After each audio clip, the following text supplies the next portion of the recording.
Welcome to Donmar TV News Channel.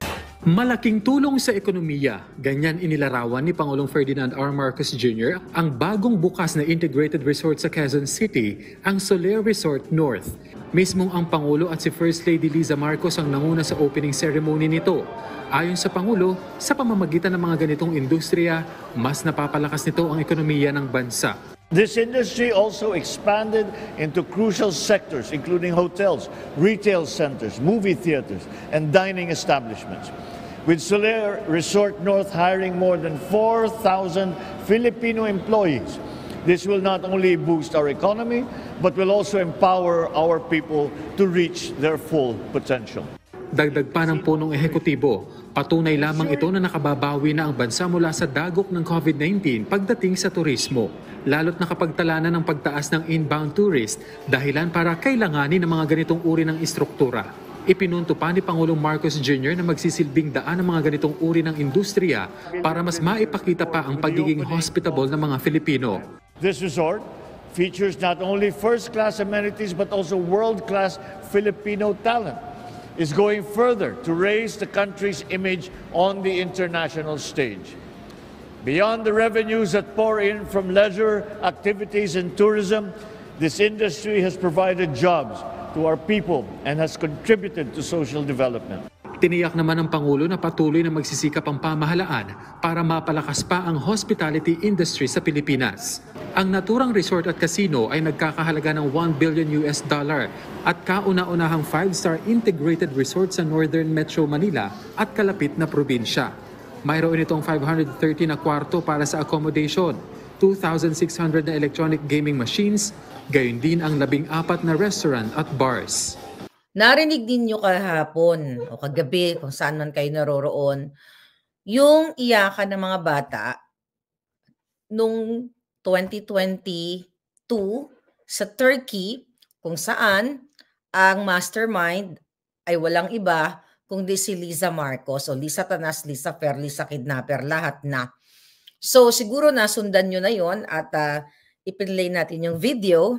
At kung hindi nyo pa napanood yung hindi nyo pa napanood yung vlog ko kagabi, please pakinggan nyo yung iyakan ng mga bata doon. Mga kababayan, kailangan maalarma ng taong bayan. Actually, dapat matagal na kayo na alarma. Okay? Kasi sa part ko, part ni Distressed Mother, part ni Jonathan Morales, sa mga maisog, okay? Lahat ng mga maisog, lahat ng mga Pilipino na sumasali dito sa pag-call out. Hindi lang pag-call out, di ba? Pagbigay ng boses sa ginagawa ni Marcos Jr., ni Bangag, lalo na ang kanyang asawa. Kasi sabi ko nga sa inyo, ang gobyerno ay isa ng mafia. Doon sa hindi nakanood, i-play ko lang saglit. Kasi actually 5-minute yung video na yon. Play ko lang saglit yung iyakan ng mga bata sa Turkey kung saan ina-abduct sila ng mga pulis doon. Actually, dapat ano lang yun interrogation lang. Hinihingian lang sila ng statement, di ba? Tapos, pinaghiwalay sila sa nanay at ngayon mga bata. So, narinig nyo na yun kahapon, pero paparinig muli natin.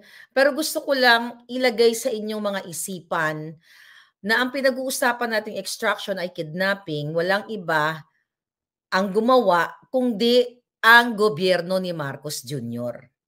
Si Liza, lahat ang nag-facilitate at nakipagsabuatan. Again, ang Department of Foreign Affairs. Nakipagsabuatan ang DOJ. Nakipagsabuatan ang konsulado ng Pilipinas sa Turkey. So lahat, sabi ko nga, wala nang pupuntahan ang taong bayan. So ngayon, mga palangga, doon sa hindi nakanood, muli, ito yung komosyon doon sa Turkey kung saan ay kinuha ng mga polis at nakaabang ang ISAF, ang mga tauhan ng gobyerno ng mafyang gobyerno ni Liza doon sa Turkey.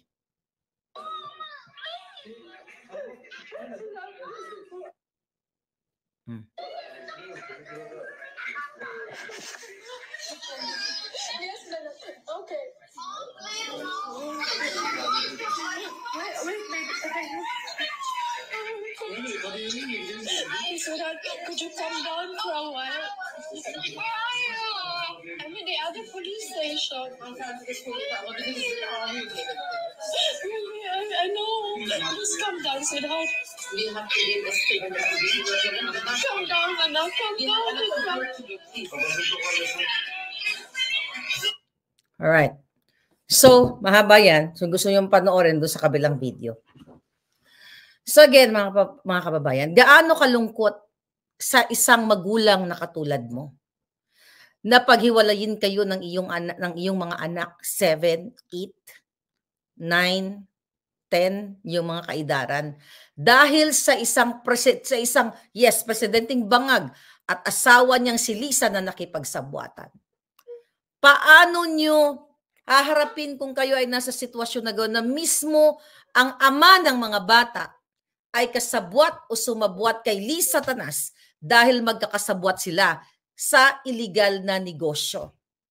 Ang bottom line dito, mga kababayan, at sinabi ko na din sa inyo at ayon sa ating informant, ay kaya gustong i-extract ang mga bata at ang nanay, yung distressed mother, kasi may hawak siyang ebidensya na makakapagbagsak sa gobyerno ni Marcos Jr.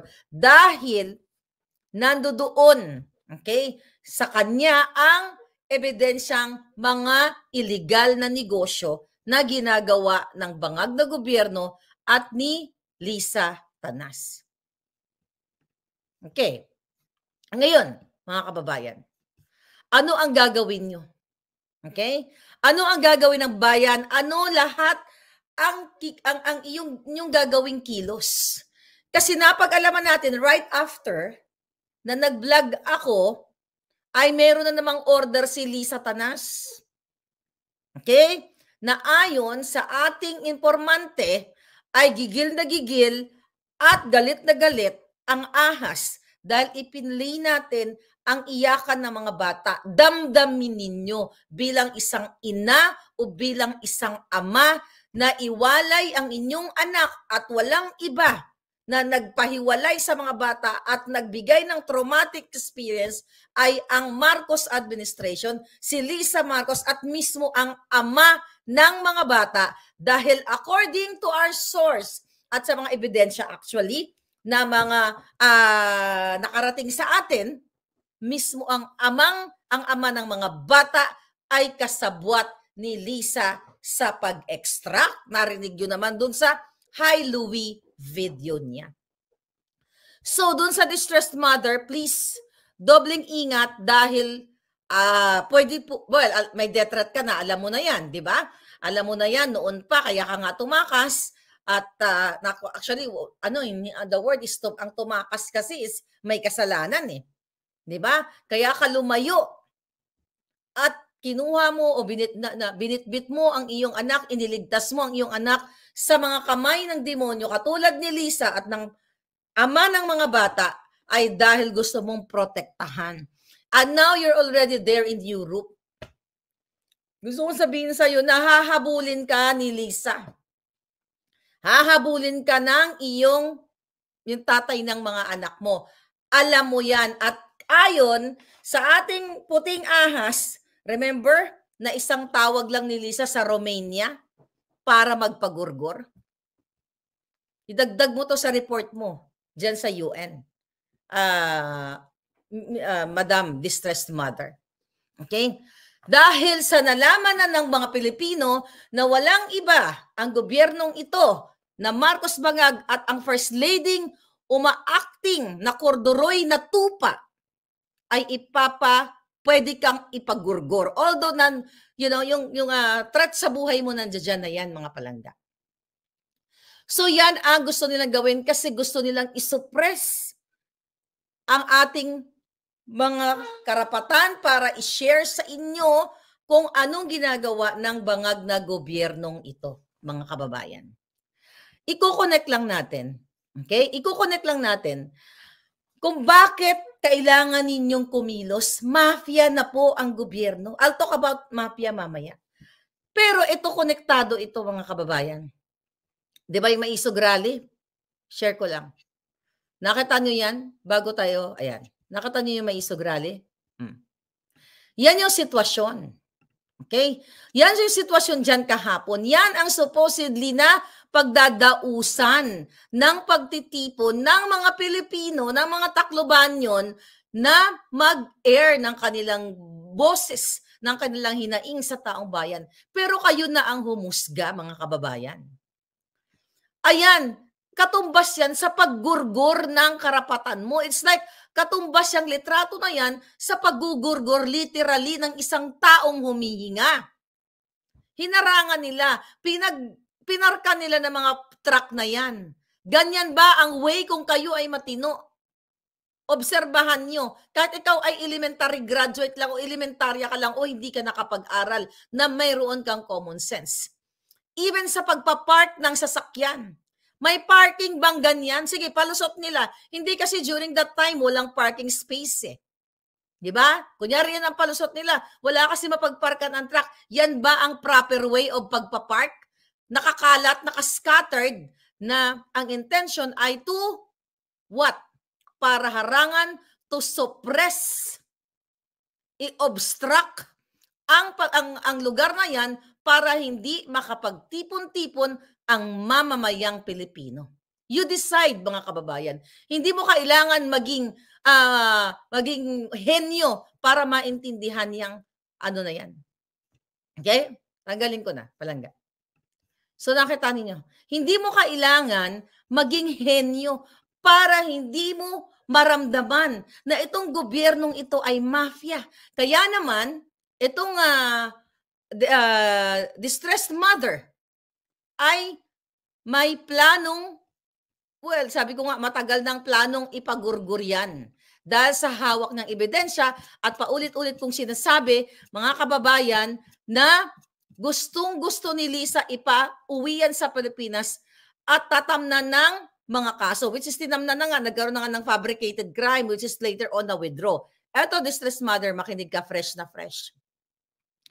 May plano ang buwaka ng inang Bangag Junior at ang kanyang asawa at ang mga cohort sila, mga kasabwat nila sa mafia government na kumbinsihin at buhayin uli ang kaso mo para what?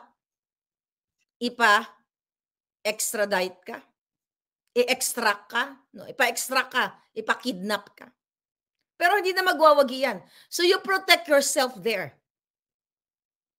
So yan po ang plano nila. It's the same plan nila kay JM, kay Jonathan Morales.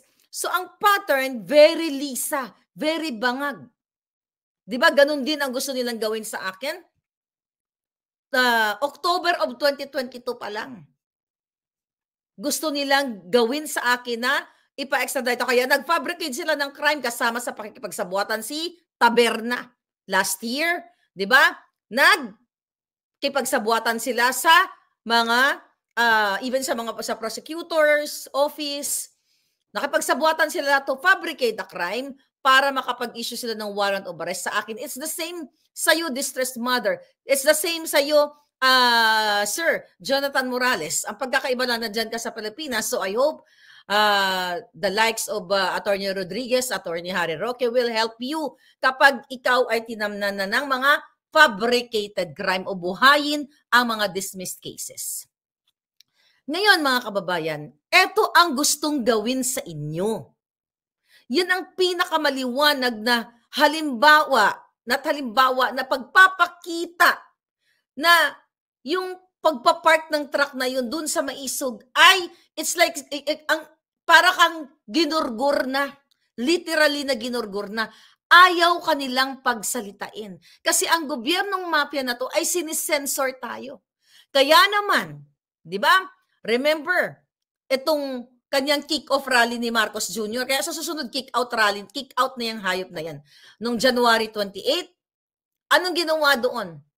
Di ba pinwersa ang mga kawani ng gobyerno para umattend sa kick-off rally na yun. Dahil kung hindi, may kapalit na parusa o tatanggalin sa trabaho, di ba?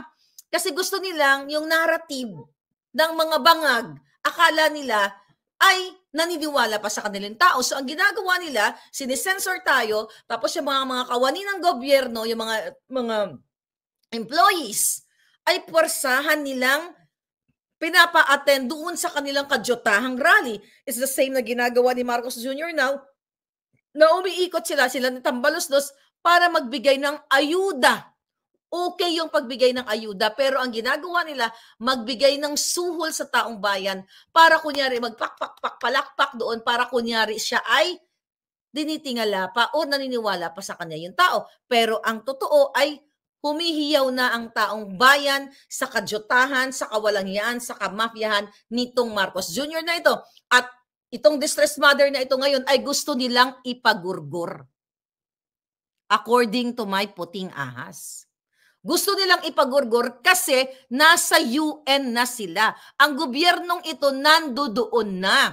Ang mga pangalan nila, kahit yung pangalan ni Lisa, kinaray ko na rin yan dito sa Amerika. Pero yung doon sa UN na dinala ng distressed mother ang mga ebidensya, kasama ang kanyang asawa na gusto siyang ipagurgur. Kasama din si Kumar doon.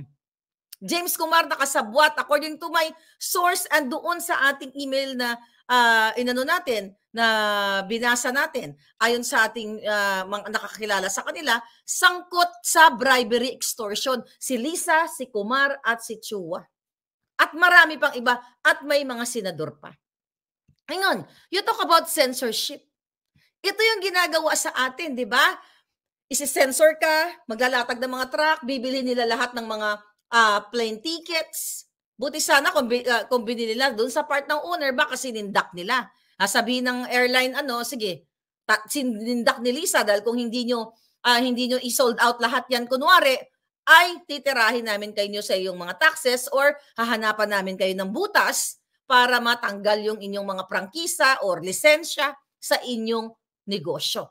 Yan ang ginagawa, harap-harapan. Imagine yung mga kababayan, nasa social media age na tayo na anyone can snap sa mga pangyayari. Kaya nga nakikita niyo yung mga truck na yon na hinarang nila doon sa pagdadausan ng pagtitipon.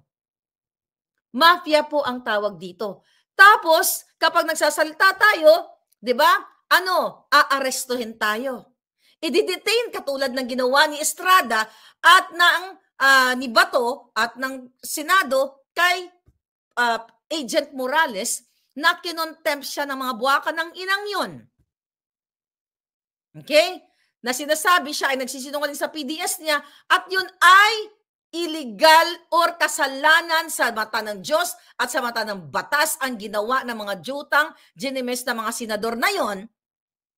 Okay? At later on, although sinabi ni Mr. Morales na mabait sa kanya, it's all bull. Okay? Sabi ko nga, it's all katarantaduhan. In the first place, hindi siya dapat na-contempt. Di ba? Pero, sabi ko nga, during that interview, magpasalamat tayo kasi during that time, ay nirelease nila at kasi majujugjug sila ng taong bayan.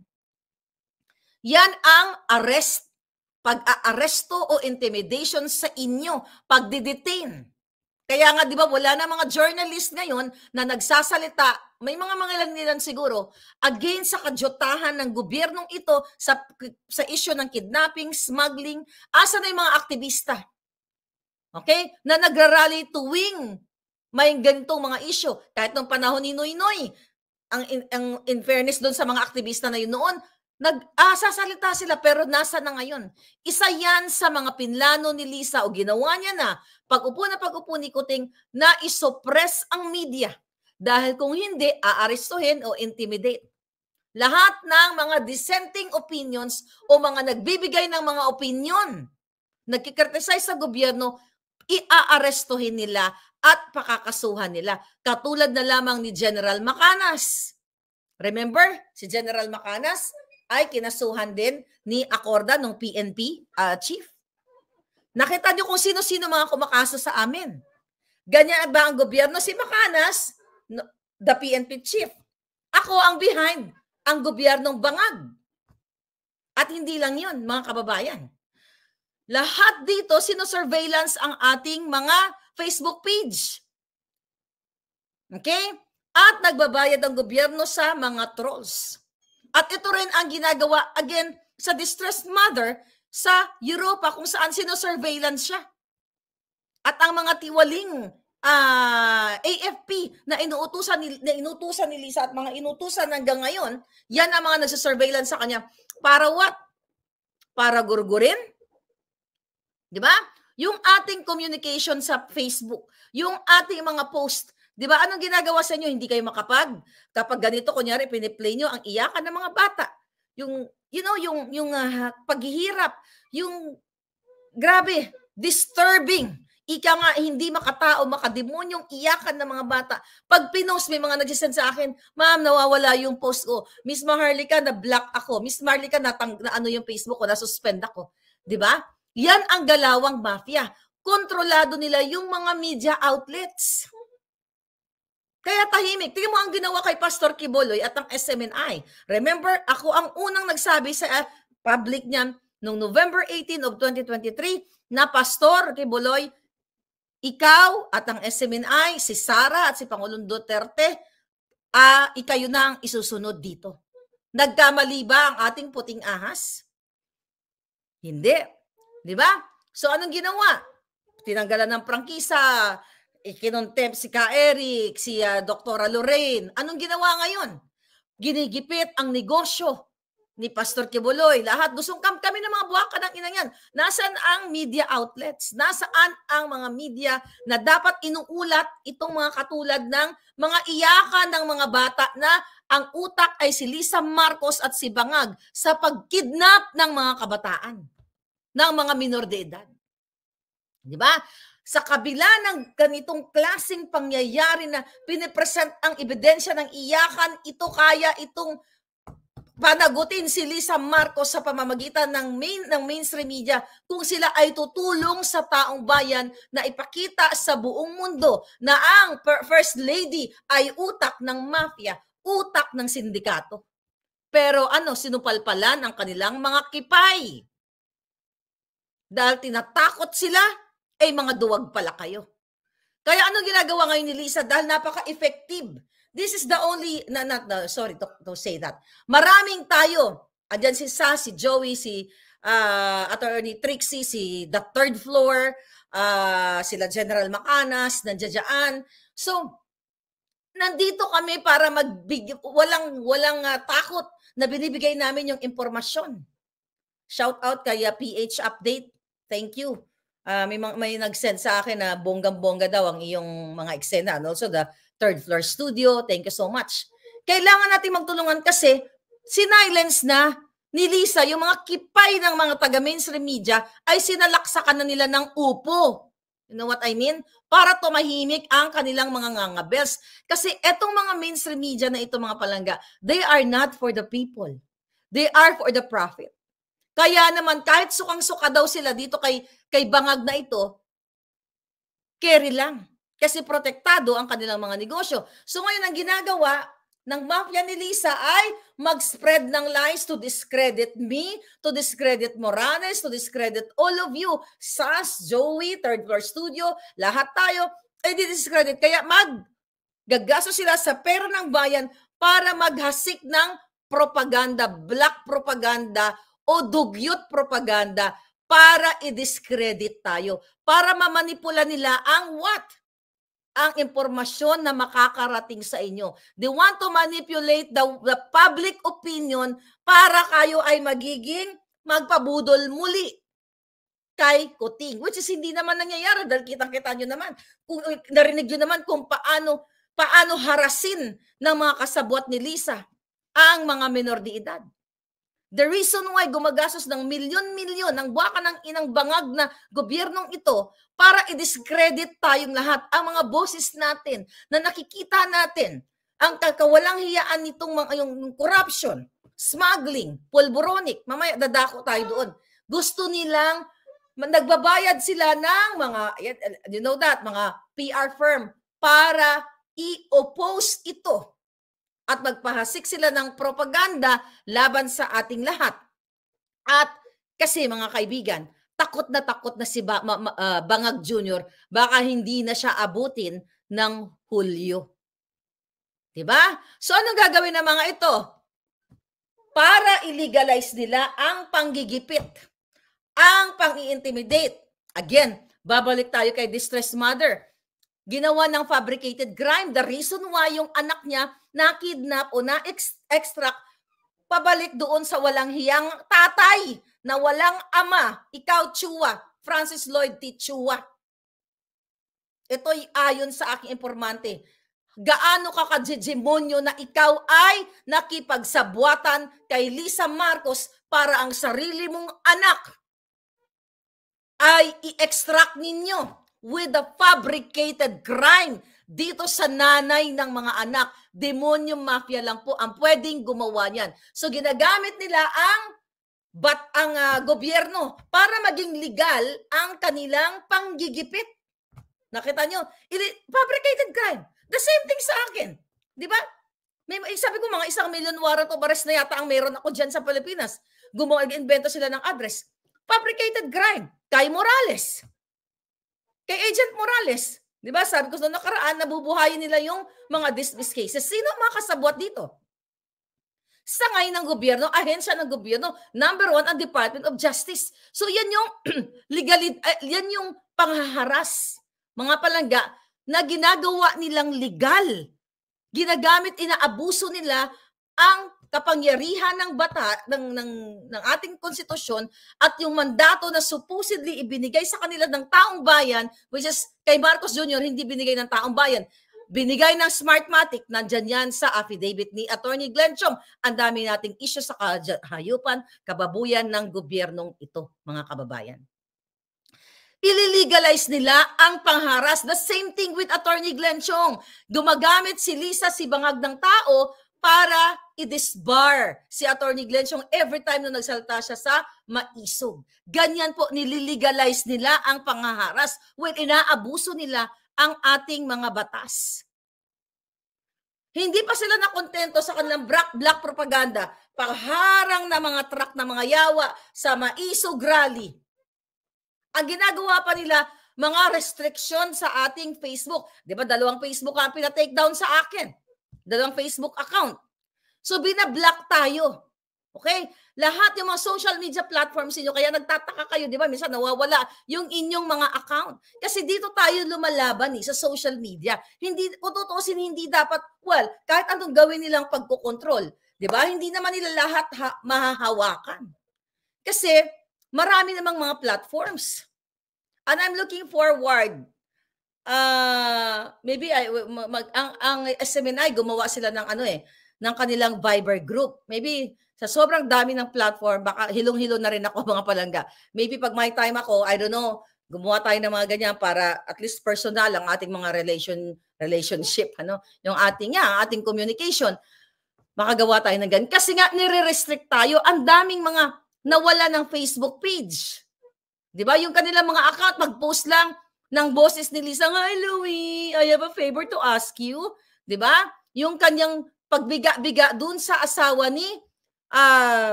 Teddy Boy Locsin. 'Di ba? Kay Maria Lourdes Barcelon o aka Louie.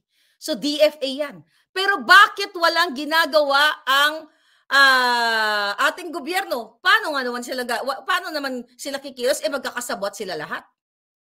So ito yung mga opresyon na ginagawa sa atin dito sa mainstream media at dito sa distressed mother na tinatakot-takot nila. Ngayon for sure nakarating na din sa kanya. May mga kaibigan din siguro, may mga connection din sa government. Nakarating na siguro sa iyo na ipagugurgur ka daw nitong ni Lisa Tanas. At na-report mo naman yan dyan sa UN, alam na rin naman yan ng mga taong pumuprotekta sa iyo na ipapagurgur ka talaga nila ng walang puso. Yan ang gagawin sa iyo. Eto mga kababayan, kaya nga sabi ko, kahit ano pang ginagawa ng bangag na gobyernong ito, na umaarte sila na parang wala lang. Kailangan ninyong mag-partisipar. Kailangan ninyong pigilan ito dahil itong ginagawa nilang violente sa likod ng kamera, panggigipit. Ako nga, di ba, 3 death threat? Yan ang gusto nila. Gusto nilang gamitan ng physical na pag-extract, pabalik ako sa Pilipinas. Yan ang plano originally ni Lisa. Kaya nga may mga threat. Di ba? Mga pagpapahirap. Pero ikaw ang maghihirap, Lisa. Tandaan mo yan. Pagpapahirap sa mga grupo ng mga maiisog. Imagine mo. Sinold out nila yung mga tickets, yung mga neighboring cities ng Tacloban, yung mga tao pumunta na doon, nagbiyahe na ahead of time. Hinaharang na mga pulis. Di ba? Hinaharang nila dahil sa utos ni Bangag Jr. Ini-intimidate kayo. Dinidiscourage nila yung yung kalayaan ninyo, yung pagpoprotesta ninyo dahil yung mga pangako ng Bangag Jr. na ito, imbis na gawin sa taong bayan yung mga livelihood programs, kabuhayan and everything, ang ginawa ay magsuhulan ang mga kawawang mga Pilipino para sa kanilang charter change. Na para makapag-extend sa kanilang termino para gayahin na yung tatay niya na forever na sila dyan. At dapat hindi nyo papayagan yan. Dahil itong karapatan ng taong bayan to gather, to assemble, ito ngayon ang ginagawa nila na pigilan kayo. Yung mga NGO, yung mga religious group, you have to speak up now. Ito na nga yung ginagawa. Pero kung kung lahat kayo lumabas na, hindi na to kayang ampatin para tayong baha o tubig sa falls na kahit harangan, pasakan man nila yan, hindi na magwawagi. It's the same thing dito sa distressed mother na talagang grabe yung iyakan ng mga bata sa kahayupan ni Lisa Marcos. Kaya yung mga NGO na kayo ay may mga advokasya, di ba? Mga support group, chuchu, may mga organization kayo, nasaan yung mga may pinaglalaban kayo, mga moral values to protect the community. Ganun naman ang common goal natin eh. Yung mga NGO na yan, whether drug advocate ka, katulad ni Jonathan Morales, di ba? Ang ina-advokasya mo yung kapakanan, kabutihan ng taong bayan. And you have to speak up. Sabi ko, mafia na ito. At pag hindi kayo kumilos, itong gobyernong ito ay pwedeng katulad nga ng Marcos Sr., magdi-declare ng kunyari state of emergency, chuchu, kailangan mag-declare ng martial law. Anong gagawin nila? Gagamitin ni Kuting o ni Bangag o ni Lisa ang pattern ng tatay niya. Kaya ngayon pa lang sabi ko, dapat kayong kumilos kasi eto na nga lang, wala pang declaration. Sinususpend na nila o hinaharangan na nila o pinipigil na nila yung constitutional rights ninyo. Constitutional rights ni Agent Morales. Constitutional rights ni distressed mother na makapiling ang kanyang mga anak. Pinigilan dahil ginamit ni Lisa ang kanyang mafyang puso para makipagsabwatan sa DOJ, sa DFA, kay Teddy Boy Locsin. Kaya itong hayop na Teddy Boy na to, at lahat yang sila Manalo, lahat na nakipagsabwatan, dapat talagang gurgurin patiwarik kapag mayroong batas na gurgur. Pigaan ng asin ang kanilang, mga boto, mga hayop na yan. Yan, mga kababayan. Nakikita nyo, yan ang gagawin ni Kuting. Ulitin natin. Yung paglagay ng mga pag-park ng mga truck na ang intention is taharangan. Kung ikaw ay driver, kahit ikaw po ay driver lamang ng bisikleta o motorcycle o tricycle, hindi ganun ang pagpapark na isa-scattered mo. Di ba dapat iayusin mo yung alignment, yung paghilera ng sasakyan, kasi if you are considerate enough, hindi mo gaganon. Kasi kung may gustong mag-park, kunyari, saan siya pa-park? Ginanon mo na. But again, ito'y katunayan na pang-bangag lamang, pang-adictus, benedictus yung ganong parking. May magpa-park ba ng matinong ganyan? At ito. Bakit ka magpa-park doon sa People's Park? In the first place, hindi po yan parkingan ng sasakyan. Unless na wala nang mapagparkingan o may mga emergency O nagkaroon, wala namang emergency mga kababayan. So the intention is to suppress, to oppress the dissenting opinions, the people, yung mga taong bayan na sukang-suka na dito sa gobyernong ito dahil mga kidnapper, smuggler, pulboronic, lahat na. Wala na kayong kalayaan mga kababayan. So lahat ay gusto nilang what? Sabi niyo, democratic country tayo, no? Walang demokrasya sa Pilipinas. Sa ngayon, wala nang demokrasya dahil mafia po meron. Kaya nga sabi ko nga, itong gobyernong ito, wala nang ginawa kundi mag-fabricate ng mga kaso at number one victim again, si distressed mother at ang kanyang mga anak na nailayo sa kanya, na tumatangis, umiiyak. Hindi nakapag-aral nung time na nandoon sa Turkey kasi hinaharas mismo ng gobyernong bangag, mga kababayan. Kasi gusto nilang i-silence ang nanay dahil may hawak na ebidensya si distressed mother sa kababuyan at mga illegal na negosyo ni Lisa Marcos at ni Bangag at ng mga senador na kasama doon sa kanyang listahan. Huwag kang magpakampante, Lisa. Baka ikaw ang makaray-karay. Hindi si Duterte. Tandaan nyo mga jutang chinimis kayo. Kahit anong pagbubusal ninyo sa aming lahat, hindi ka magwawagi. I'm telling you, hindi ka magwawagi, Lisa Fer. Kahit tawagin mo pa ang lahat ng manggugurgur sa Romania.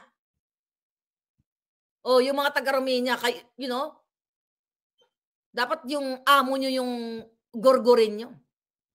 Kasi kaya nila ginanon yung distressed mother, di ba? Fabricated crime. Kasi ang sabi pa nga dyan, na-withdraw na yung withdraw na, di ba, nung February this year, withdraw na yung fabricated crime. Pero pwede namang buhayin yan, di ba? Okay. Withdraw nila yung, ito mga papeles natin dito, withdraw nila ng bonggang-bongga. Akala nyo ito mga papeles natin, ito ay permado ng, itong case na to. Ay. Certified true copy. Permado ito lahat. Receive. February. Ito, pakita ko lang sa inyo itong mga kopya-kopya na ito. Officer in charge. Mga kababayan. Ang ginagawa ng mga walang hiyang ito. Okay, here. Republic of the Philippines National Capital Region. Okay, RTC. Ayan, lahat yan. Lahat yan, mga may permado. Yan.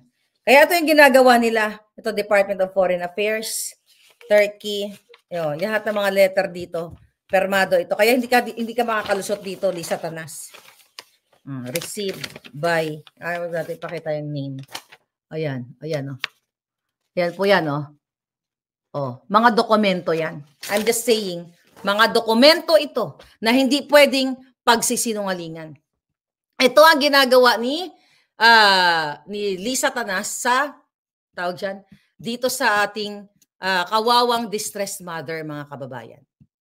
Nakikita niyo mga hayop na to. Talagang, kung hindi kayo kikilos, sinasabi ko sa inyo, kung hindi kayo kikilos, ano na ang mangyayari sa bayan ninyo?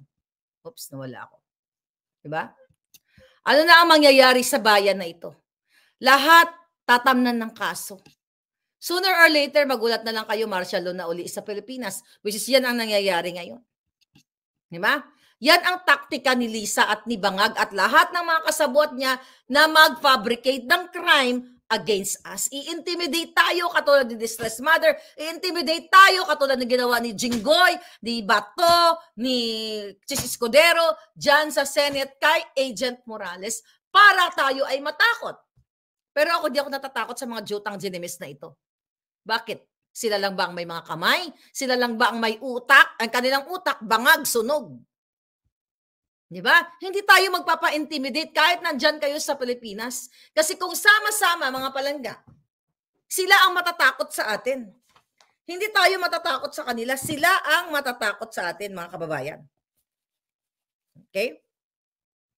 Ngayon, Ano ang gagawin natin? Tayong mga taong bayan. You have to act now. Kaya nga sabi ko, I don't know, ginagawa nitong may mga nakarating sa atin na mga information, di ba? Na may mga religious group na lalabas na daw, sana lumabas na kayo. Kasi, grabe na ang ginagawa ng bangag na ito. At yung mga issue dyan ngayon sa Congress, sa Senate, yung tungkol dyan sa Alice Go na yan, Diyos ko. Distraction yan. Si Lisa, si Tambaloslos, sila ay may pogo business with Rimulya. Naulat ko na yan sa inyo last year pa.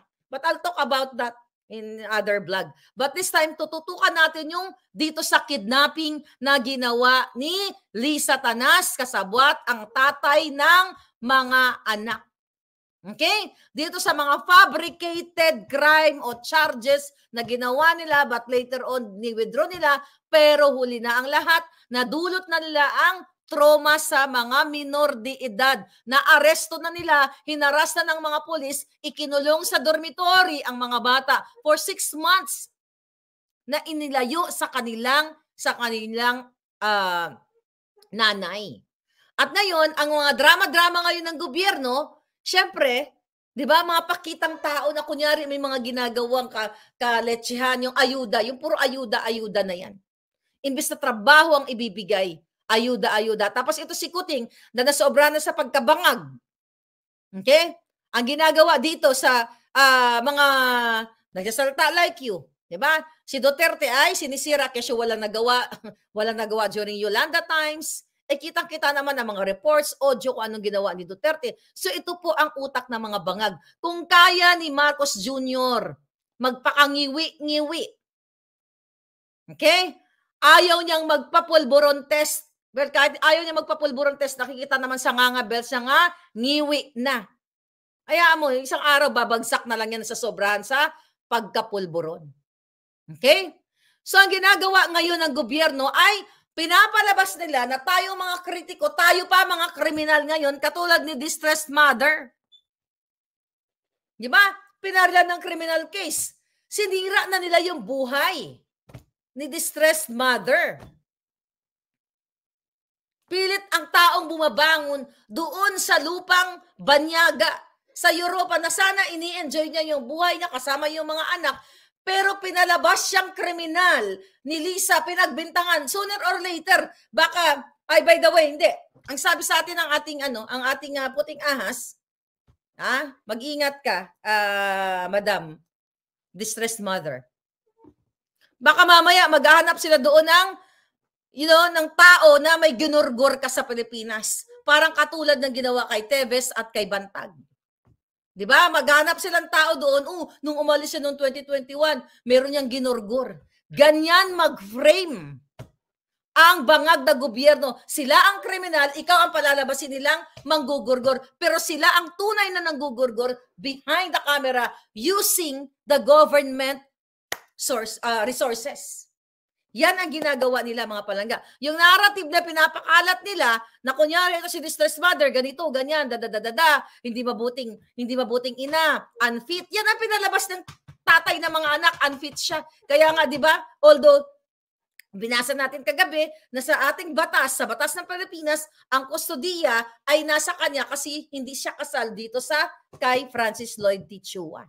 Pero pinalabas na siya ang kriminal. Siya ang illegal recruitment, large-scale illegal recruitment at, mga gawa-gawang kaso. Kita mo kung paano kayo babaliktarin. Kaya you take care. Okay? Mag-ingat ka, Distressed Mother, at dun sa mga kaibigan niya na nakapaligid. Thank you so much. Na kung sino man na nagbigay sa akin ng information, I know, isa sa inyo, kung sino man kayo, ingatan ninyo si Distressed Mother. Kasi if i-frame up siya, na siya ay what? Kriminal! Ginawa na nga sa kanya ni Lisa eh. Diba? Ginawa na sa kanya. So, magulat na lang tayo, baka maghukay ng bangkay si Lisa sa sementeryo at ibintang sa Distressed Mother, siya ang gumurgor. Yan ang gawain ng bangag na, kapag bangag ka at ang intensyon mo ay kamkamin ang pera at mag-party-party sa Malacanang, gamit ang pera ng bayan, pulburon. Mga inayupak na yan, akala nila, pera nila ang pera ng bayan. Ganito ang gagawin sa inyo. kukontrolin nila ang narrative at palalabasin nila na si Distress Mother ay kriminal, palalabasin nila si Jaya Morales ay ganito ganyan, pero sa likod ng camera sila ay mafia, mga kababayan. Kaya sabi ko, eto yung gagawin nila, kaya wag kayo magpa-distract. Agent Morales, huwag kang magpa-distract sa mga naninira sa'yo o i-discredit ka. Lalo na ito yung mga senador. Nakita naman namin yun, okay? Na ikaw ay sumagot-sagot doon. Pero hindi natin titigilan na mga jutang ginimis na mga senador na ito, na in the first place, wala sa trabaho ninyo ang mag-cite in contempt sa taong nagsasabi ng katotohanan. Dapat kayo ang ma-cite in contempt at mabalik kayong lahat sa kulungan o maikulong kayo mga yawa kamo. Diba? So, ito ngayon ang kanilang mga galawan ng gobyernong ito. So, tinatarget kayo, di ba? I think nung nag-hearing, third hearing dun sa fourth hearing dito sa Senate. Di ba? May mga parating na mga nakabas o mga grupo na gustong makiisa dito kay Agent Morales, makipagkita ng suporta. Doon pa lang sa lugar nila, from the north, ay nakaharang na yung mga polis. Tinitimbrihan na ni Lisa at ng mga bangag niyang mga kasabwat ni Kuting na yung mga organization na magpakita ng suporta katulad kay Morales o dito kay Distressed Mother, later on, I hope lumabas siya, ay pinipigilan na nila. Lahat sa LGU pa lang, kinasabwat na nila ang mga mayor, di ba? Nakita nyo, pagbigay ng mga permit, ng mga rally, kinasabwat ang mga kapulisan, ang mga barangay, binigyan ng mga batuta doon sa Bulacan para yung mga magrarally ay hahawak ng mga pamatpat o pamalo doon sa mga a-attend na mga Pilipinong nais lamang magsalita at ipahayag ang kanilang pagkadismaya sa bangag na gobyernong ito. See? Pero hindi magwawagi ito mga palangga. Kasi ito ay, again, intimidation. Tinatakot tayo. Kung matakot tayo, panalo sila. Pero bakit kayo matatakot? Andito naman ako, andito naman tayong lahat. Di ba? Andyan naman ang mga magigiting nating maiisog. Andyan si Attorney Glenn Chong, si Attorney Vic, si Harry Roque, si Pangulong Duterte, at ang iba pa, andyan ang inyong mga kongregasyon, mga religious group ninyo, ang inyong mga simbahan, ang inyong mga komunidad. Bakit kayo matatakot? So forever na lang kayo matatakot? Etong Distressed Mother, lumalaban siya sa Europa eh. Kinaray-karay niya ang gobyerno ni Bangag. At si Lisa Marcos, nakatimbre na to. I'm telling you, alam na ng gobyerno ng Turkey, alam ng Europa, alam ng UN na si Lisa ay kidnapper. I'm telling you, alam na nila na kidnapper ang asawa ni Bangag at si Bangag sila kasi magkakasabwat sila dito. Kaya huwag kayong matakot. Sabi ko nga, papalapit na tayo, konting kembot na lang. Kaya sila, di ba, pansinin ninyo, open your mind. Kung hindi sila natatakot, mga kababayan, bakit nila haharangan yung park ng mga truck, mag-park sila ng kalat-kalat doon, ng mga truck doon, para hindi kayo maka-attend. Ano ang kinatatakot nila? Bakit nila iso-sold out ang mga plane tickets papuntang Tacloban kung sila ay marami pang supporters? Kasi, like kung ako, di ba? Bakit ko iso-suppress? Well, hindi naman natin ginagawa. Bala kayo. You have to decide. Kung gusto nyong manood kayo. Kung gusto nyong maniwala kayo. Kung hindi naman kayo naniwala, jutang din na bala kayo sa buhay ninyo. Hindi natin kailangan ipwersa. Pero ibig sabihin, yung mga hindi lang naman naniniwala dito sa mga iyak na mga bata, ay mga bangag or bayaran ni Marcos Jr. o sarado lang yung utak. But anyway, later on, baka magising din ng mga yawa. Pero mostly na naniniwala sila ngayon, sa kanila ngayon kay Bangag, na kahit na narinig nyo pa ang iyakan ng mag-ina na pinadukot ni Lisa Marcos, hindi mo kailangan maging matayog ang pinag-aralan. Kailangan mo lang ng puso bilang isang magulang, bilang isang tao. Pero kung wala kang puso bilang isang tao, dahil ang puso mo ay pang-diablo, katulad ni Kuting, hindi ka talaga mahahabag sa mga batang umiiyak na sumisigaw na, "Don't leave us, ma'am." Diba? Hindi ka talaga mahahabag kasi wala kang puso eh. Yan ang ginagawa ngayong pagtitrip ni Bangag. Kasi nga, alam nyo na kapag bangag, ay bangag talaga ang, ang gobyernong ito. Sabi ko nga, ang galawan nila ay mafia. Bakit? Tignan mo yung structure ng mga mafia. Di ba nanonood kayo, di ba, ng mga Netflix? Di ba, sino ang boss sa mafia ito? Si Lisa. Siya ang boss ng mga mafia. Siya lahat ang mga government transaction. Kasama dyan ang mga illegal ni Francis Lloyd Tichua, si James Kumar. According to our source, at sabi ko kasama ang mga pangalan nila, kung matinulang ang ating ombudsman, kung matinulang ang ating PNP, DILG, NBI, di ba? Yan ang number 1 dapat na nagpo-protection sa atin. Eh putang ina, tignan mo yung PNP. Tignan mo si Morales. Si Night in Contempt, may death threat. Whistleblower. Nakita nyo, pinanood natin, nung nirelease ng Third Floor Studio ni Pam at ni Marlon at ni Attorney Badong, nakita ninyo, wala man lang usaan na nag-ano sa kanya kasi ayaw siya bigyan ng gobyerno, walang proteksyon, walang guard. Okay? Pero dapat ang magbibigay ng proteksyon sa isang taong may threat sa buhay, ang Philippine National Police, number 1. Nandyan ang inyong pera, taxpayers' money na ini-enjoy ng mga jutang genemes na mga kapulisan, lalo na ang mga general. Yung mga matitinong pulis, hindi kayo kasali dito. Pero yung pamunuan,